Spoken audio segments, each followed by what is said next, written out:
What's going on, everyone? I'm just a typical average American here today to react and learn about British words for clothing items. I just think it's the funniest thing how Brits and Americans, we all speak English, we all speak the same language, and yet it seems like half the time we got no idea what each other are saying. It's honestly super cool. It's one of the coolest things about the differences between British and American culture. Not just our different accents, but we got entirely different words for stuff.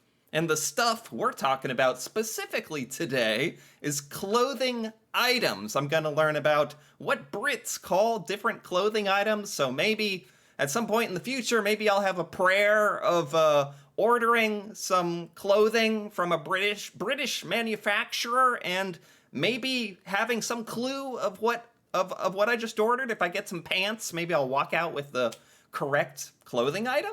And if nothing else, I think I'm gonna thoroughly enjoy just hearing the differences between what terminology we use. So with that being said, let's take a look.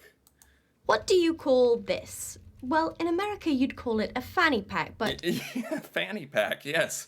Yeah, of course she like pops up and is holding up like the most absurd, ridiculous sounding clothing item that Americans have a word for. Of course she brings up the fanny pack. First thing, probably the silliest clothing item you can think of. to us Brits, that does sound a little offensive since fanny doesn't, well, it doesn't refer to your butt. In Britain, Huh? Wait. I thought she was going to comment on how it's kind of silly, how, oh, it's like a pack for your butt, fanny pack. I'm a little scared to use that word now. What does it mean to British people? we would call this a bum bag, but either way, wearing it is a little embarrassing. A bum? A bum bag? Is this real? A bum bag? In Britain, we would call this a bum bag, but I mean, I feel like this is the exact reaction British people would have upon hearing fanny pack is my me hearing bum bag. Bum bag. That sounds like something an American would make up as some kind of silly little way to talk about a fanny pack. You know what? I think it's a tie. Both of our terms for this clothing item that straps around your hip and waist and sits near your butt, this thing, both of our terms for it are kind of silly. I think we can all agree on that.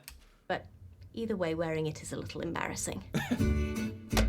Yeah, but they can be kind of I'm useful. Siobhan Thompson, They can be kind of useful, though. and this is Anglophenia. Now, Brits and Americans dress pretty similarly, but what we call our clothes differs quite a bit. So, we here at Anglophenia feel like it's our civic duty to educate both cultures on how to properly refer to certain articles of clothing. Man, when you think about this, like, I never thought about how different our terms for clothing could be, especially with, like, online shopping. What a nightmare that must be for Amazon and other online retailers. Like, Brits are searching for, like, trousers and like, pants and stuff, and it means totally different stuff to what Americans would type in. It's just, like, it's kind of funny to think of it in a global sense, sorta. Pants versus trousers. Oh, here you go. Perfect. This is like the one thing that comes immediately to my mind. Pants, because I know for a fact British people, this might be the only thing I know about clothing in regards to British versus America, is what we call pants is not pants in Britain. In the US, these are called pants. Yes. In the UK, they're called trousers because when we Brits think of pants, we think of these. What Pants is underwear? Specifically this kind of underwear, or is it just underwear? Every time I say pants, that has meant underwear. It's good to know, actually. I feel like that's actually important for me to know. Okay. It's funny because in the United States, the word trousers is a word, in in the United States, trousers is a thing. No one really knows what it is. It's like fancy pants. What we would call pants. This is going to be a nightmare to try to talk about all this in one video. Okay, what we would refer to as American pants, aka British underwear or British pants. Uh, we might refer to fancy American pants as trousers. That's what I'm trying to say. Yet, so when I learned that British people call all pants trousers, it just sounds like British people are being a bit more fancy. Americans would call underwear. This led Brits to mistakenly believe that the Sisterhood of the Traveling Pants was a very different kind of movie. Exactly. There's like a lot of pop culture references and beyond that use these words, specifically pants.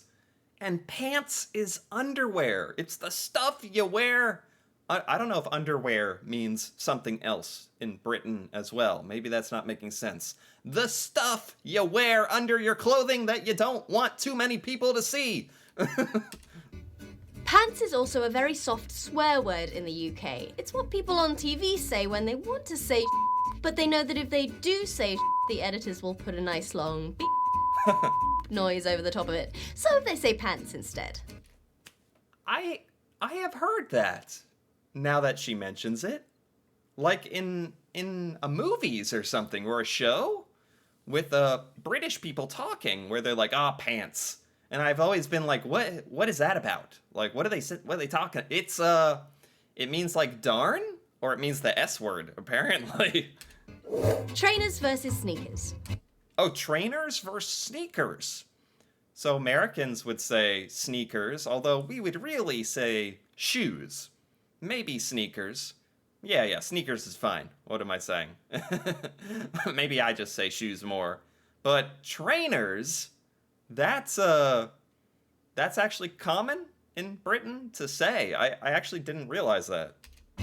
In the UK, these are called trainers. They're called that for pretty obvious reasons. They're used for training. In the US, they're called sneakers. Okay. They got their name after shoes with rubber soles were invented in the 19th century. Their quiet rubber bottoms were perfect for schoolboys who wanted to sneak around. Some American... Wow, trainers has an actual, like, practical meaning to it. Shoes that you're gonna do, like, athletic training in. That actually makes sense. I'm learning something today. Also refer to these as tennis shoes. Yeah, This came from right. Very good point. Americans call them tennis shoes, sneakers. I would usually just say shoes, to be honest. a time when athletic shoes were a luxury item. Only the wealthy had the leisure time necessary for recreational sports. Right. They would wear plimsolls while they played tennis, and the sport eventually became associated not just with plimsolls, but with all rubber-soled shoes. I guess there are worse rich person sports for the shoes to be associated with. I mean, they could be called croquet shoes. All right. Fancy dress party versus costume party. Well, okay. This is getting a little out of the the realm of anything I'm familiar with. Fancy dress party. That could be...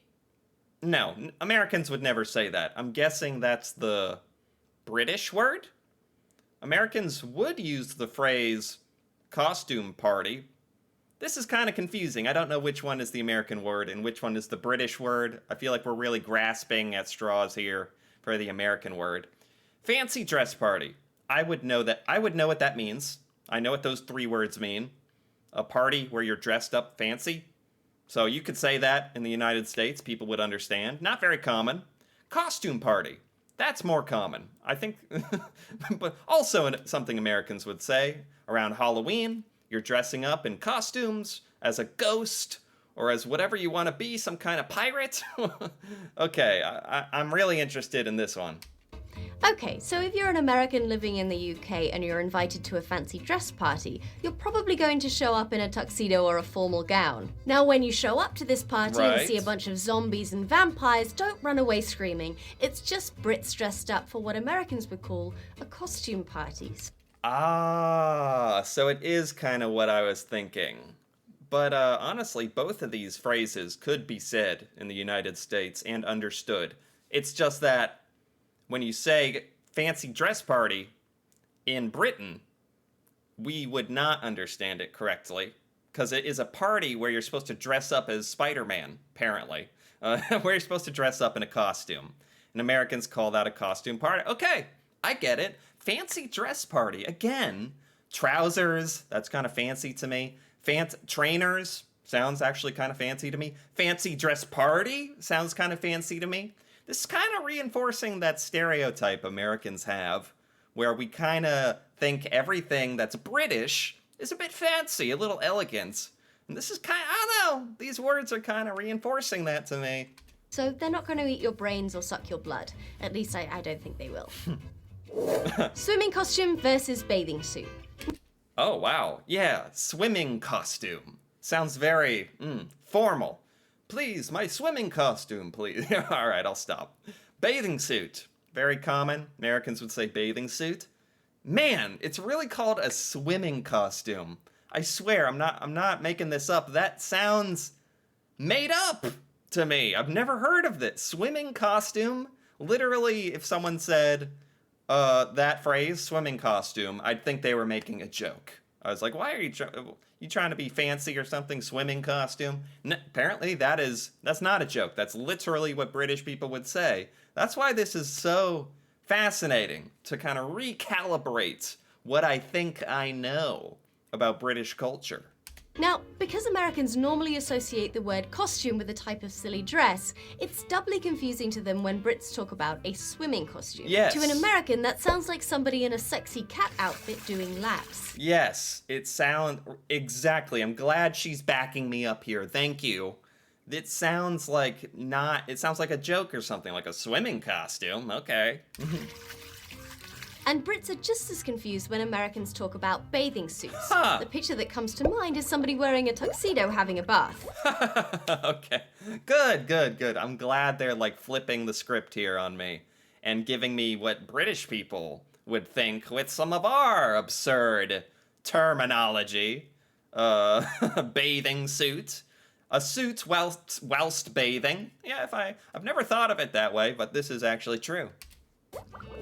Jumper versus sweater. Jumper. Oh, I've heard the word jumper. I've heard of that word. Always wondered what it meant. Like putting on a jumper. I've actually heard that, never knew what it meant. It's just a sweater. That cozy little knitted long sleeve thing you put on yourself in the wintertime that we call a sweater. So, wow, Brits really don't call it a sweater. That is not a clothing item that I thought would be different between America and Britain. Wow. In the UK, we call this a jumper. Huh. Nobody's quite sure of the origin of the word, although it may come from the French word jupe, meaning skirt, which is derived from the Arabic word juba, which means a loose outer garment. In the late Okay. 1800s, Americans started to refer to this type of garment as a sweater because they Right. believed that intense sweating would lead to dramatic weight loss. So they would wear sweaters while they exercised.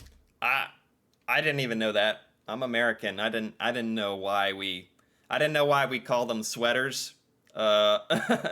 Sweater more of is like it's funny because once you start thinking about these things, you realize that you've spent your whole life not thinking about these words. Sweater is kind of a strange word. I'm having like an existential American crisis here. Like sweater is a strange word. And yeah, do you sweat in it? I guess because it's kind of warm. Well, it's really because you used to exercise in it and sweat to lose weight. But sweater is a weird word for such a creation. But so is jumper, let's be honest. I like the word jumper. They didn't lose any body fat, but they did do a really great job at making themselves utterly dehydrated. Right. Suspenders versus braces. Okay. Suspenders. I mean, Americans have a word called suspenders. We know what it is. Those two things that keep your pants up, your trousers up. If you're born in the 1920s, I don't know. No one's worn. I haven't seen someone wear suspenders since ever, I guess. But okay, I guess it does exist. I guess maybe you'd wear them for some types of suits, like maybe at weddings and formal events. They still exist, actually. Okay. That's just kind of proves how not fancy I am. Braces.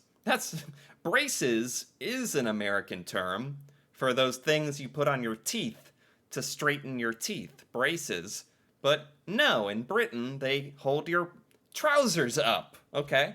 But wait, this can get even more confusing because sometimes Brits and Americans use the same words to describe different things. Yes, exactly. We use the word braces for dental equipment that straightens your teeth. This is getting confusing.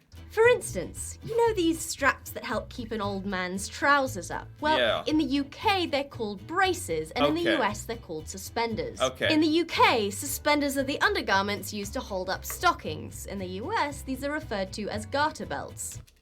Oh, okay. I gotta, I gotta not pause it on this, or YouTube is gonna like flag me or something. So if you're an American guy shopping in the UK, you might get some strange looks if you ask the shop assistant for some stylish suspenders. But you know what? Whatever floats your boat, we're not here to kink shame you. That's funny. I didn't know suspenders meant something else in Britain. This goes so many levels deep, the clothing item terms. I had no idea. Tank tops versus vests. Okay, this is kind of similar. Yeah, Americans love our tank tops. Shirts without sleeves that barely cover you. People like to weightlift in them and go on jogs. Tank tops. Those are called vests. In America, vests are like very formal, also sleeveless, but very formal attire that go with suits. I'm really curious what a tank top means to a British person. Okay, here's another one. A tank top in the US is called a vest in the UK. Okay. What Americans would call a vest, we Brits would call a waistcoat. A waistcoat. Very fancy to me. Again, a waistcoat. So, if you're an American in the UK looking to go to a wedding, don't ask for a vest to go with your tuxedo unless it is real casual. Okay, so in Britain, tank top means nothing. It's just like a made-up word. And now you can successfully dress yourself on either side of the Atlantic. Wow. If you'd like to learn more about British versus American dress, Oh my check out gosh. John Langford's piece on BBC America. Oh my goodness. I learned a lot, but I also left that video a bit confuzzled, confused. There were so many terms. And I think the big thing is there's so many terms that both Brits and Americans use for different stuff. It's not that just they're different words, but they're also words we call other things, like braces and trousers. And this video was by Anglophenia, and I gotta give it a like, because that was so enjoyable. Very enjoyable because, man, I didn't realize there were so many common, everyday household clothing items that I didn't know are called completely different things in Britain. I had heard some of these words before, just like throughout my life, and it's also fun to finally get some context behind some of these words. Like, what was I thinking of? Jumper. Jumper. I'd heard the word jumper, and finally it's like, now I know what a jumper is, so that's fun. Maybe get a jumper sometime. So anyway, I enjoyed this quite a bit. Anyway, if you enjoyed this as well, feel free to give this video a like or leave a comment. And if you're interested in more videos like this, me reacting to British culture and stuff in Britain I've never seen or learned before, feel free to subscribe for more. And until then, thanks for watching, and see you next time.